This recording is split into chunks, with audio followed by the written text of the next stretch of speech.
Popcorn Junkies.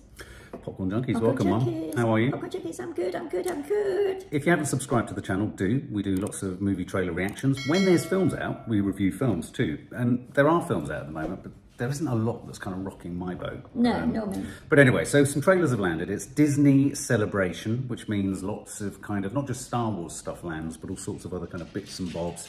That's our dog in the background, if you can hear her. Do subscribe if you like your movie content. And we're honest. We don't just jump on the bandwagon and say, Marvel must be good. If it's good, we'll say it. And if it's shit, we'll say that too. We'll call it out. Yeah. Okay, so if I was to go... Oh, not Raiders of the Lost Ark. Isn't Harrison Ford getting a bit old? Yeah. He's 80. No way. Yeah, and he's still running around with a... Not being chased by a giant bull. Possibly. Pair of balls. What's that sort of hat that he has? It's not a Stetson. No, what is it?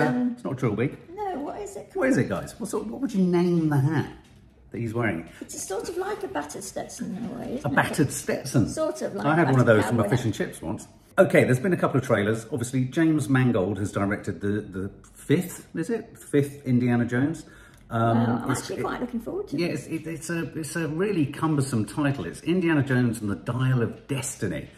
Can't say it trots off the tongue in the way that Indiana Jones and the Temple of Doom, or you know, Raiders of the Lost Ark was brilliant. Yeah. I found Indiana Jones and the Temple of Doom when it came out a little bit cumbersome. No, I agree. And they seem to have got more and more cumbersome as they've gone. The Last Crusade, perhaps not. Is this the one that is starring somebody else other than Harrison Ford? Phoebe Waller-Bridge. Phoebe Waller-Bridge. Yeah, Phoebe Waller-Bridge has inveigled herself into the James Bond franchise and the Indiana Jones franchise.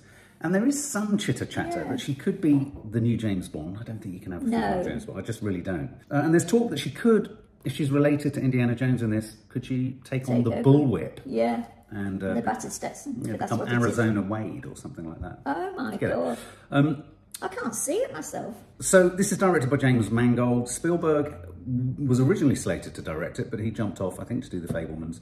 James Mangold jumped on top. He did the sort of almost art house superhero film Logan, which was about... do you remember that? It was sort of like a 3-act epic with Hugh Jackman about Wolverine. Yeah. Quite psychoanalytical. Yeah.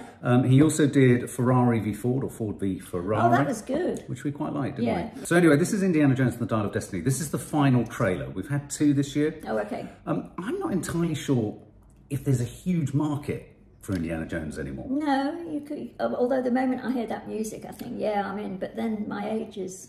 What do you like about it? I would have thought your generation likes... Spit it out, Mark. Yeah. I was too young for the complete Saturday morning kind of serial stuff that, you know, whereas, and don't forget, this is from an original story by George Lucas, so it's from the same mind that brought Star Wars. Yeah. And both of this and Star Wars were inspired by Saturday morning series. Yeah. And I get that. I think the first 2 films of this franchise did a really good job of translating that into a single film narrative. A rollicking swashbuckling. Yes, not swashbuckling, it was pirating, but you know what I mean? Yeah, sort of. I don't know, it was just sort of action, but it was slightly camp.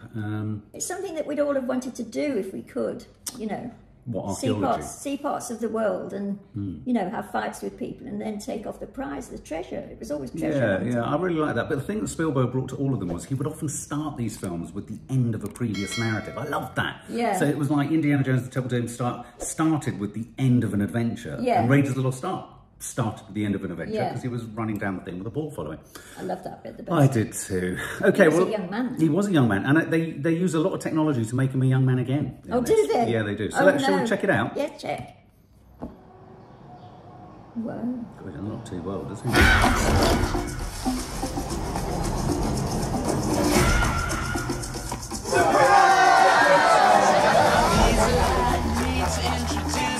I'm retiring.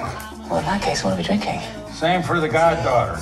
Dad told me you found something on a train during the war. A dial that could change the course of history. Why are you chasing the thing that drove your father crazy? Don't move. I need to get out of here. Stop! Sorry. Dr. Jones, get him.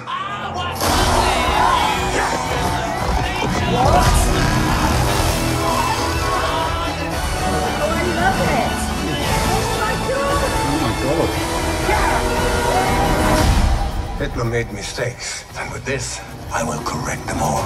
You stole it. Then you stole it. And then I stole it. It's called capitalism. This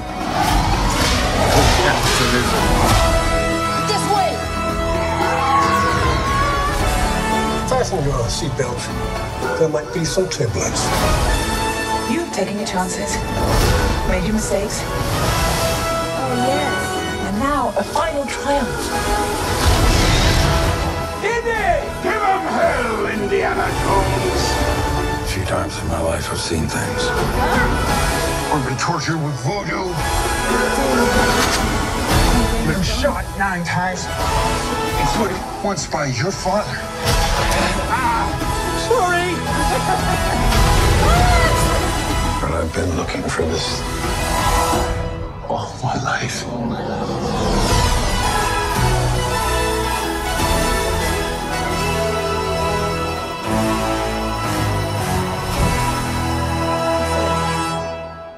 Whoa. His voice was cracking up at the end. He got emotional.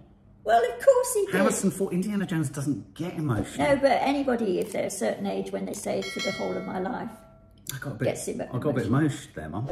Yeah, no, I did. That, by far, is the best trailer of all of them that I've seen. It had the perfect balance of comedy, tight script. I love that. I stole it, you stole it, yeah. I stole it. That's capitalism. It's a good line. It's a good line. Yeah, I like that. yeah. In something like Raiders of the Lost Ark, it's a good line. Yeah. What I quite like is they've tried to tick all of those familiar environments and set pieces that we've got from other films. So, for example, the airplane jumping out. We had that. Do you remember in Indiana Jones and they jumped out with a sort of dinghy? And then we haven't had a horse galloping along with We have. We've had horses. He's jumped on horses in Raiders of the Lost Ark. Not down, no, but I mean, they've gone for that similar motif. We've got the Nazis, and it's a terrible thing to say, Nazis, but the Nazis are a good enemy. They are. Indiana Jones. They're almost an impossible act to follow. Absolutely. So I think going back to that is a really good thing. Is that Mads Mikkelsen is in there. He's a great villain. And it looks like they're all kind of playing it slightly comedically. Slightly camp. I agree with all of that, but there is one big problem, Mark. What's that, Mum? And it might affect other people as it affects me. What's that, Mum? I hate her. Who? Phoebe Waller-Bridge. Were you not a fan of Fleabag? No, not at all. Her accent is a huge problem because everything that she says with that British upper lip. I'll tell you one thing I have an issue with her. Yeah. Just one. She's an incredibly talented woman. Yeah, she's one half of Martin McDonagh, the director of Banshees. I do find her a bit smug. She's so smug. In everything she's in. That's the word. She's smug and she's British with a British accent. Maybe she's not smug. Maybe she's just upper class. No, she's smug. Oh, God, okay, you really don't like her. You can't have been given all the plaudits and lauding and everything else that she has and not be a bit smug. But she could play it differently. So maybe she's deservedly smug. Oh, I see what you mean. No. Talented lady, killing Eve, let's face it. Okay, so you don't like her. I love the detail that she's his goddaughter. I'm wondering... We needed that. I'm wondering if she's Denham Elliott's daughter. Oh, do you remember Denham Elliott? Bless his heart. Who was kind of his boss, wasn't he, at the college and in the school? Yeah. That's how far back these films go, Mark. I was 11, Mum. Yes. I was a baby. I have to say, that ticked every single box, right down to a giant rolling ball. The giant rolling ball was... What did you think of the making him look young? Yeah, well, that was okay. Better than The Irishman? Much better, but it seemed to be... Because it went from scene to scene, so you didn't suddenly get an old and young almost in the same edit, if you like. Right. They were separate. Yes. So your mind went with that. Yes. Yeah, so that was okay. Only part of it I didn't like, or you could really see, maybe it hasn't been rendered yet, but you could, I hope so, because it's out in about 3 months, isn't it? Was the ticker tape kind of procession. The bike and him on the... Was he on a horse there, or is on a bike or something? Yeah. You could see the CGI there. You could see that even the edges of their faces just kind of being a bit kind of not very good. That was my only quibble. But for me, that was top drawer indie action. Yeah. But you've got a problem with Phoebe. I have. And let me just say one last thing over my problem with Phoebe. Do you not think that there is a sort of inherent problem in having a British voice that's British? I thought she had an American accent. No, she didn't. Did she not? No, she's upper class British. I find English accents in most American films really problematic. She didn't say much there, but you can tell. I don't know. I think I was up for the ride. Okay. She didn't stick out for me, and I'm not a big fan of her on screen. No. I think they've kept her to a minimum there, but maybe that says a lot. Right. Okay. Clearly not Phoebe Waller-Bridge's fan.